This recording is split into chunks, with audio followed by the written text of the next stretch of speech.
Hi, Dave Cady here, 5th Dan Black Belt and President of the Northern Martial Arts Association. Today we're going to talk about the EDC bag, the Everyday Carry Bag. That's what EDC stands for.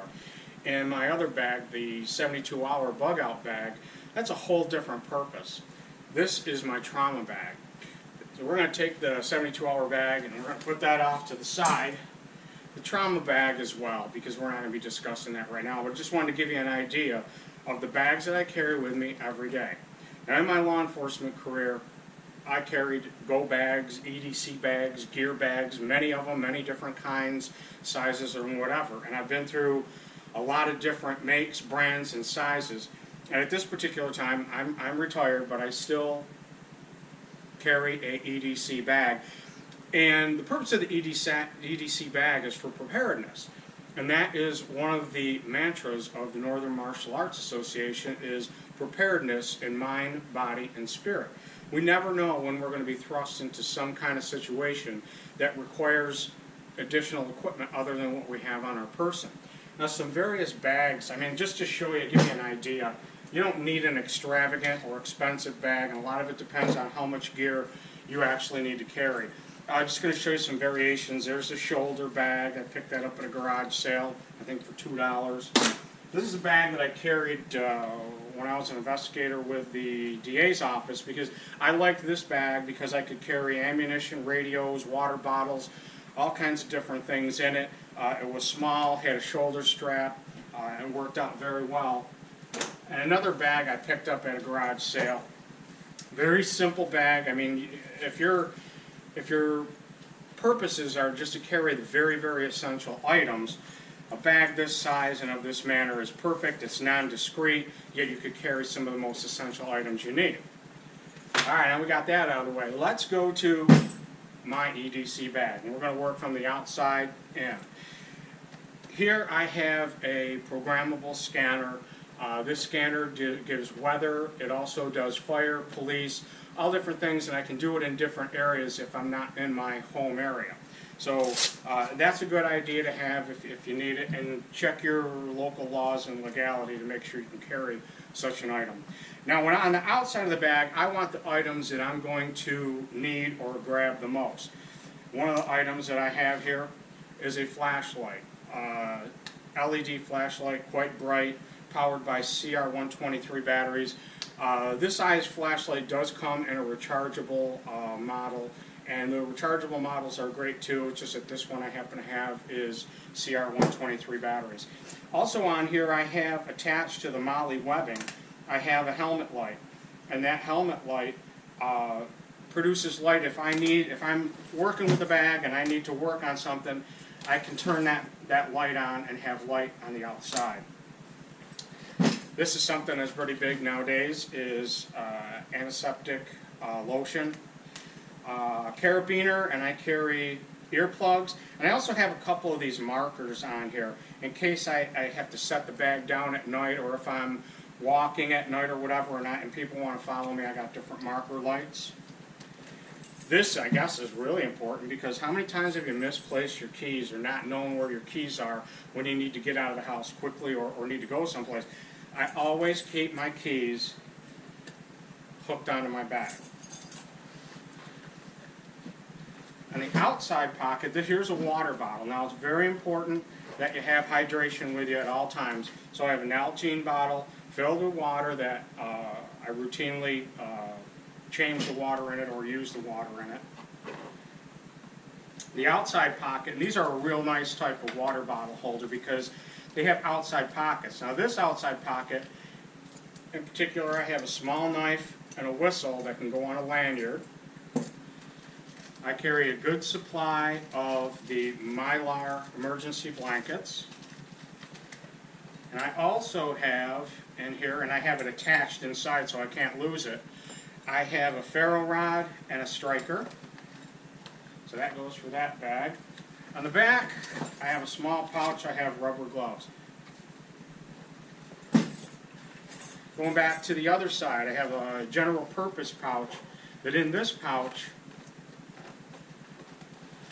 I carry ammunition for my handgun, and I predominantly carry two different handguns.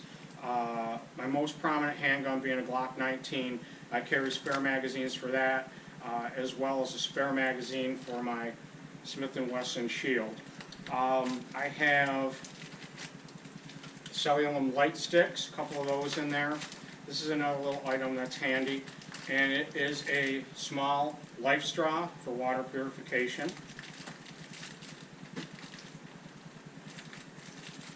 And it looks like, oh, I also have a small little hat mounted light in here. You can never, I guess, have enough flashlights or things to illuminate darkness when needed. Alright, let's move to the inside pouches. On the first outside small pouch, I have another cellular light stick, a pair of nail clippers, there's another whistle, nail clippers. This is a handy little item. It's an adapter so you can plug your phone or any USB into a AC outlet or DC outlet. Good quality knife.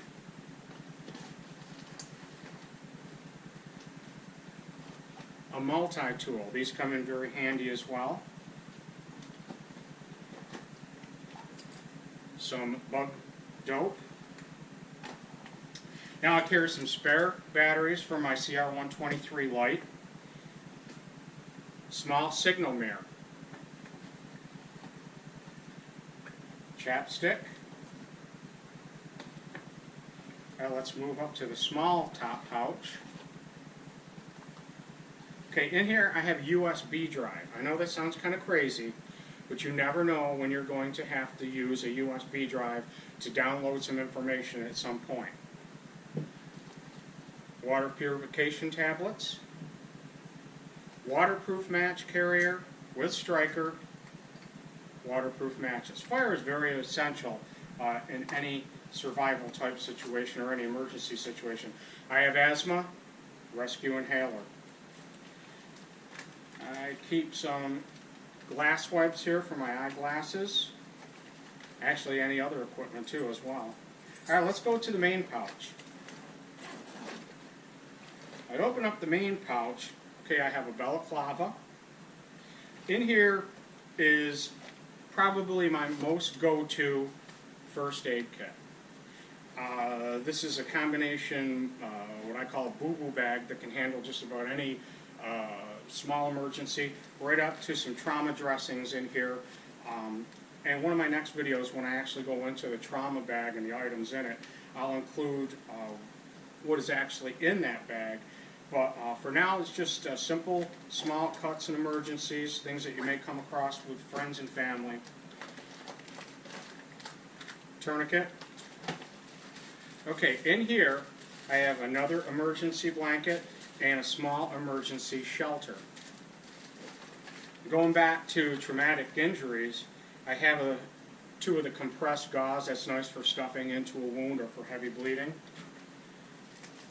Opening up the main pouch here in the back, I have some handy wipes, some antibacterial wipes, some Clorox wipes. You never know when you're going to have to clean yourself or clean some type of blood or any other type of bodily fluids off of your body in an antiseptic manner. This is an important tool. Knife, fork, and spoon. How many times have you ever been out, got something to eat, and realized, hey, I don't have any way to eat this other than with my hands? That's a handy little tool to have. Alright, so that pretty much breaks down the EDC bag. And like I stated when I talked about the 72-hour bag, it's very important that you actually carry this bag and walk a distance with it. Get so you're comfortable with how it feels on your body and how you can maneuver. The other thing you want to do is you want to routinely go through this bag so you know where each item is when you need it in an emergency situation. There's nothing worse than being thrust into a situation and go, oh my gosh, where's this, where's that? And you know what, I forgot about one pouch here in the back, a very important pouch. In the back of this bag, I carry an electronics pouch where I have various cords to charge my devices on. I have a GPS unit, and I also have a solar bank charger. Now, it's very important that you routinely inspect any items in your bag that require battery power or recharging. There's nothing worse than pulling out a power pack and go to plug a device in and there's no power in it. What's nice about the solar powered power packs is you can actually keep that device running through solar power or recharge the pack. And like I said, I have various cords and adapters for my electronic devices. And it is very important that you go through your bag and know where all your items are. Restock your bag. Do not trade items from one bag to another. In my experience, I've done that, forgot that I traded something to another bag, and then when I needed that in my EDC bag, it's not there. The purpose of the EDC bag is everyday carry, and it has to be something that you're very comfortable with. In today's world, you have to be prepared. Thank you for watching. If you liked this, give us a like. If you're interested in joining the Northern Martial Arts Association, just shoot us an email. Membership is free. You get our free monthly newsletter, and we're looking forward to hearing from you. All right, look for more videos. Thank you. Bye-bye.